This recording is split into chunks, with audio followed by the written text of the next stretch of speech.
Syria has reportedly accepted demands to end the violence and withdraw its security forces from towns and villages. It's also agreed to the immediate release of political prisoners. The deal paves the way for Arab League monitors to enter the country, but there's no word yet on when that might happen. Jane Arraf reports from Cairo. Arab League ministers gather for what was considered Syria's last chance. And the Syrians weren't talking going in. Let me ask you a question, please.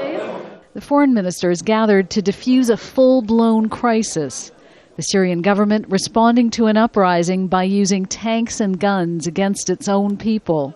But after the doors closed on this meeting, Syria's ambassador said his government had agreed to their plan.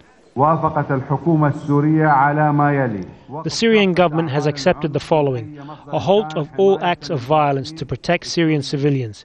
Secondly, the release of all political prisoners. Third, the withdrawal of all tanks and armoured vehicles from the streets. Fourth, to allow journalists, rights groups and Arab League representatives to monitor the situation in Syria. But some issues are still unresolved. Officials say although Syria has agreed to talks with the opposition within 2 weeks, it's insisting they take place in Damascus rather than at the Arab League. Iraq's foreign minister urged his neighbor to follow through. Many people have their doubts whether this will work or not.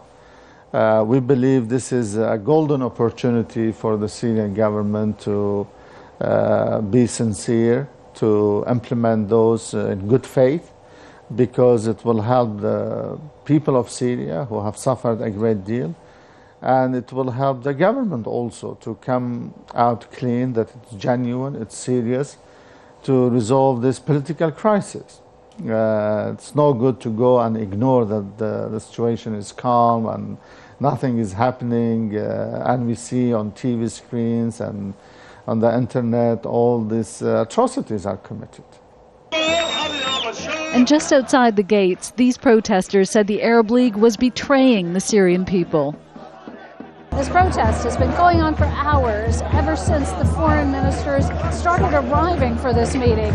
And for them, this is not happy news. They don't want an agreement for a ceasefire. They don't want talks with the opposition. They're very clear. The only thing they really want is for the downfall of President Bashar al-Assad. The Syrians at this protest say they believe their government is just buying time. The Syrian community is against the Arab League decision because it gives more time for the killing of more Syrian people. It's been 6 or 7 months they've already given them, and I don't see an end to this.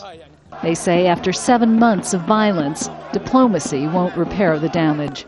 Jane Arraf, Al Jazeera, Cairo.